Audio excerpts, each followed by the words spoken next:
Hello, my name is Rafi Doherty, and for my service learning project, I chose to go visit my grandmother. And you might you might ask, how is that a service learning project?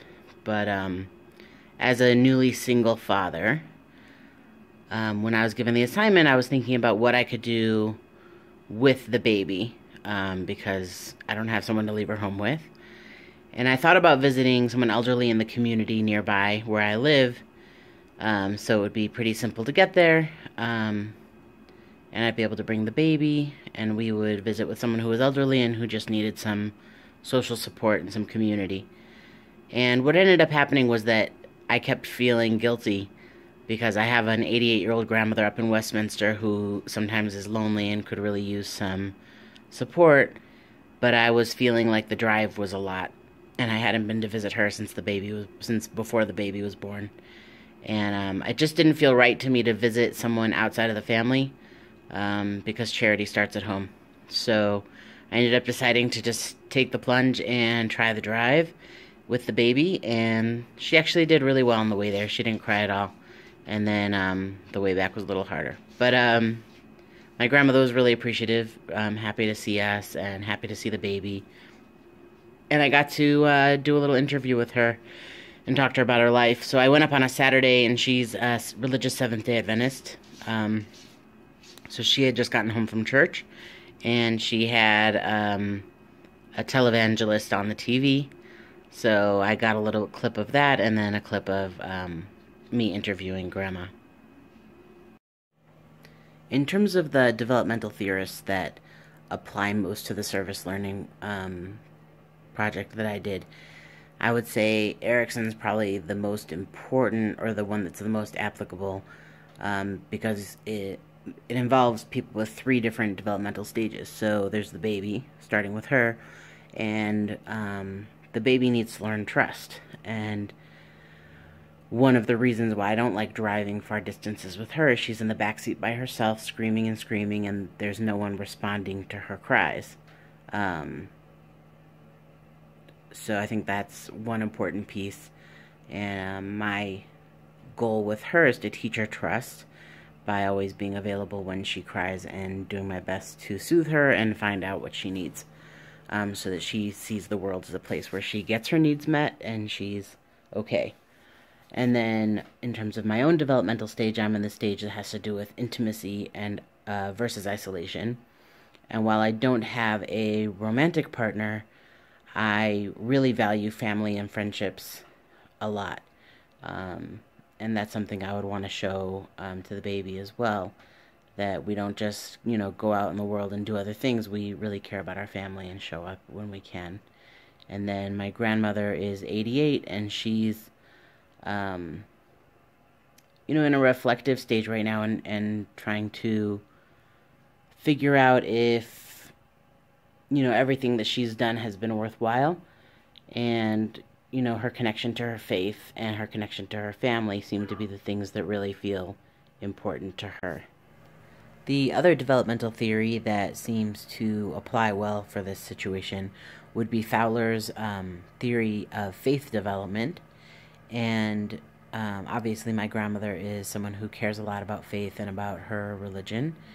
And looking at the various religious and faith developmental theories, in terms of Fowler, my grandmother, it seems, has reached kind of the final and appropriate stage, which is called the universalizing faith stage, which basically, the way that it's described is just that one realizes that everyone's kind of part of, everyone in the world is part of some whole, universal whole, and deserves to be treated with love and compassion.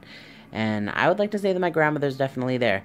When I came out as transgender to her, she was the best in the family about just saying, I'm sorry you were suffering.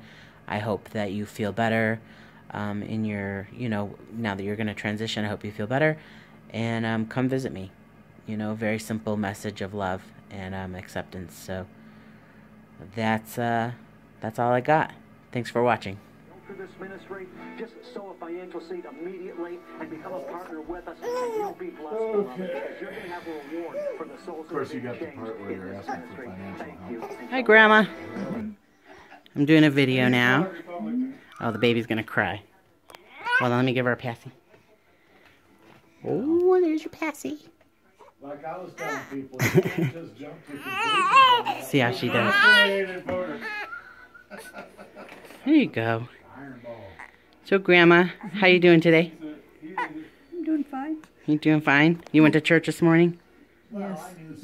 Yeah, church is a pretty important part of your life, right? Oh, yes. What makes church so important to you? Well, because of my love for Jesus. Try bouncing her a little, see if that helps. Give her a little bounce. So your love for Jesus is what makes church most important to you? Yes, and because I need the Lord to help me and take care of my family, to answer my prayers. How is there an aspect of church that has to do with community that's important to you too? Having a community of people around you? I have fellowship with my church friends. We're all very close. They're my brothers and sisters in Christ. Nice. That's great. And what other values have been important to you in your life? What's kind of led you through your life? Well, by some of my volunteer jobs, and I sing with the yesteryears, nursing homes. So kind of charity work and helping others has been important to you? Yeah, and I used to... Do you want me to take her? Are you okay? Well, maybe she... All right, we were in the middle of talking about kind of your values and your charity and volunteer work. Is there anything else you want to add about that? And I told you that I sing with the yesteryears. And the things you do nowadays that keep you active and part of your community. Well, that's what I do now. Yeah. And, of course, I used to be in a Western line dance group, and we'd entertain. I remember seeing pictures of you in your costumes. Yeah, I always, and I was in tap dance classes too, and Yeah, you've always been very I active. always performed as a tap dancer. But now I just sing because I'm 88 years old, and Yeah. there's not a lot I can do, so I just do as much as I can. Yeah, you stay extremely active. What's been kind of the biggest technological advance in your life that made your life easier and better? Technological, well, I use the computer. Yeah. You're definitely a Facebooking grandma. Yeah.